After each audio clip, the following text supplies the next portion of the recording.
नमस्कार, भारतिका में एक बार फिर स्वागत है और आज हम बात एक बार फिर अरविंद केजरीवाल की करते हैं। दिल्ली की बात ज़रूरी है। अरविंद केजरीवाल मनीष सिसोदिया की गिरफ्तारी के 1 साल पूरे होने पर अपने सभी विधायकों के साथ तय किया कि वो महात्मा गांधी की समाधि राजघाट जाएंगे। अच्छी बात है, जाना चाहिए। गांधी की समाधि पर जाकर के बहुत सारी चीज़ें साफ़ हो जाती हैं। एक तरफ तो अरविंद केजरीवाल गांधी की समाधि पर जाने की बात करते हैं, गांधीवाद की बात करते हैं, और दूसरी तरफ वो लगातार देश के कानून, देश की व्यवस्था, देश के संविधान, उसका माहौल उड़ाते हैं। ईडी ने उनको समन भेजा, 1 भेजा, 2 भेजा, 3 भेजा, 4 भेजा, 5 भेजा, 6 भेजा, 7वां समन भेज दिया, लेकिन वो उस समन के बाद भी हाजिर नहीं हुए। 7 समन के बाद अरविंद केजरीवाल ईडी के सामने अभी तक पेश नहीं हुए हैं। वो दरअसल एक ऐसा माहौल बना रहे हैं, वो कोशिश कर रहे हैं कि किसी भी तरीके से सरकार, केंद्र सरकार ईडी को ये निर्देश दे कि इनको गिरफ्तार किया जाए और उस गिरफ्तारी का वो कुछ लाभ ले सके।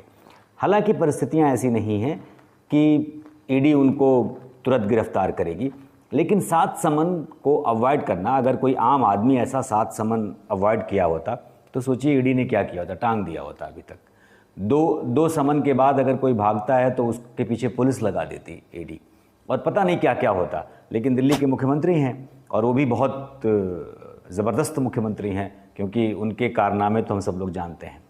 लेकिन क्या ईडी के इस पूरे प्रभाव से अब अरविंद केजरीवाल बच पाएंगे और क्या ईडी उनको गिरफ्तार करेगी?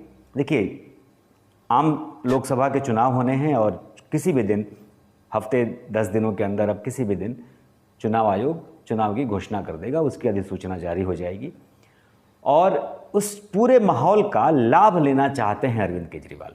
लेकिन जो केंद्र में सरकार बैठी है वो किसी भी कीमत पर वो लाभ लेने देना नहीं चाहती। अब राज्यों में गठबंधन हो रहे हैं, अलग अलग राज्यों में उन्होंने किया है, कहीं कर रहे हैं, कहीं नहीं कर रहे हैं। अब आप सोचिए कांग्रेस क्या कर रही है। कांग्रेस ने दिल्ली में गठबंधन कर लिया उनके साथ। 7 लोकसभा में से 4 पर अरविंद लड़ेंगे, 3 पर कांग्रेस लड़ेगी। लेकिन पंजाब में गठबंधन नहीं है उनका, यानी वही नेता दिल्ली में आकर के अरविंद केजरीवाल की तारीफ करेगा और वही नेता पंजाब में जाकर अरविंद केजरीवाल को गाली देगा या उनकी शिकायत करेगा या उनके लिए भला बुरा बोलेगा। क्योंकि अगर उनकी नीतियों की आलोचना वहाँ नहीं होगी तो उसका लाभ कैसे मिलेगा? तो परिस्थितियाँ देखिए कि ये किस किस्म की राजनीति होती है कि एक राज्य में आप गठबंधन में होते हैं, दूसरे राज्य में आप गठबंधन में नहीं होते हैं। 16 मार्च को अदालत में पेशी होनी है अरविंद केजरीवाल की। तो अरविंद केजरीवाल और उनकी टीम का ये कहना है कि केंद्र सरकार खामखा दबाव नहीं बनाए और इस दबाव के आधार पर वो हम पर ऐसा माहौल नहीं बनाए कि जिससे गिरफ्तारी का आलम बने।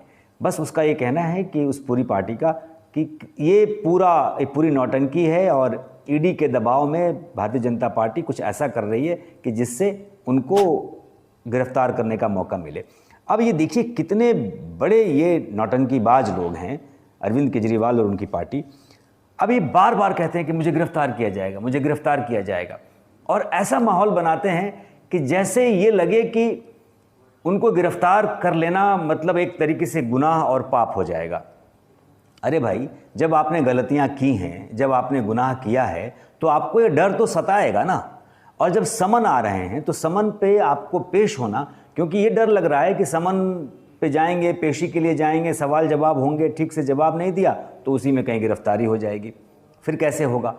तो जाहिर सी बात है कि जब आप नियमों की अवहेलना करेंगे, आप घोटाले करेंगे, आप झूठ बोलेंगे, आप गड़बड़ियाँ करेंगे, तो इन सारी परिस्थितियों का परिणाम तो यही होना है कि आपको बुलाया जाएगा और आप पर अगर दोष साबित होगा तो आप जेल जाएंगे। ऊपर से देखिए कितनी सफ़ेद झूठ बोलते हैं ये लोग, पूरी पार्टी की पूरी पार्टी।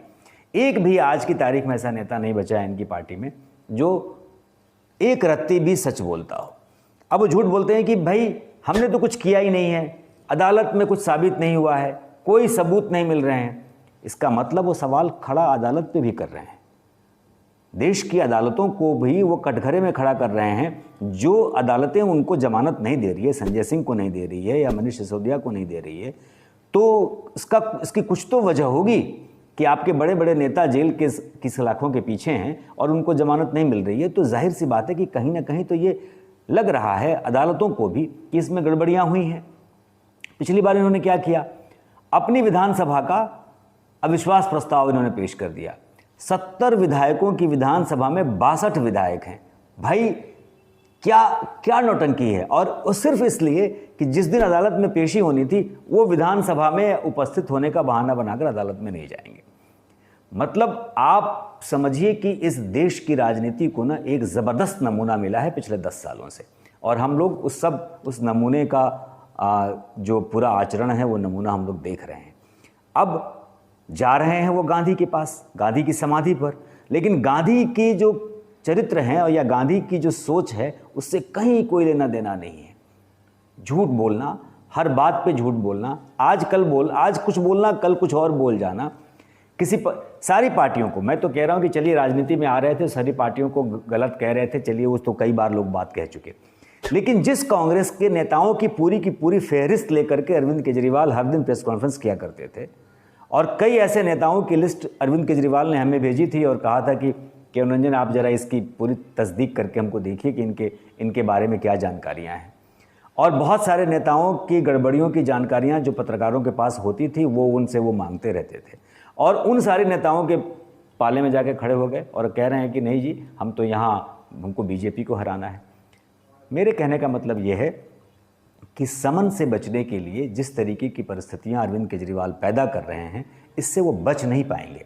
अरविंद केजरीवाल को तो जेल जाना है, वो चुनाव से पहले जाएं, चुनाव के बाद जाएं या चुनाव के दौरान जाएं। भारतीय जनता पार्टी राजनीतिक तौर पर यह देख रही है कि नफ़ा नुकसान किस में है, लेकिन इतना तो तय है कि चाहे अब जितना भी माहौल अरविंद केजरीवाल बना लें, अरविंद केजरीवाल के जेल जाने से कोई सिंपैथी वोट नहीं मिलने वाला है। अब जनता भी इस बात को जान गई है कि ये नौटंकीबाज हैं, ये झूठ बोलते हैं, ड्रामा करते हैं।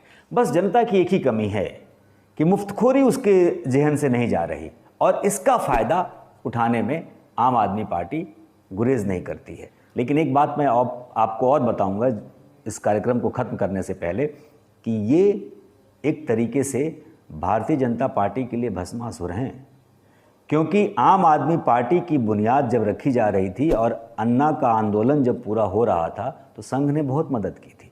संघ के कार्यकर्ता रामलीला मैदान में खड़े होकर लोगों की देखभाल कर रहे थे, क्योंकि करप्शन के खिलाफ एक आंदोलन था और केंद्र में कांग्रेस की सरकार बैठी थी, तो उसके खिलाफ आंदोलन में संघ ने बड़ी भूमिका निभाई अरविंद केजरीवाल को एस्टैब्लिश करने में। तो एक तरीके से भारतीय जनता पार्टी के लिए भस्मासुर हैं, क्योंकि उन्हीं के माथे पर अब ये सवार हैं और अब लगता है कि उनका नुकसान करेंगे। हालांकि परिस्थितियां क्या होंगी, चुनाव में क्या होगा, ये सब तो धीरे धीरे स्पष्ट होता जाएगा। ये हैं अरविंद केजरीवाल जो समन से बच रहे हैं, लेकिन जेल जाना अब तय है। नमस्कार, फिर मिलेंगे।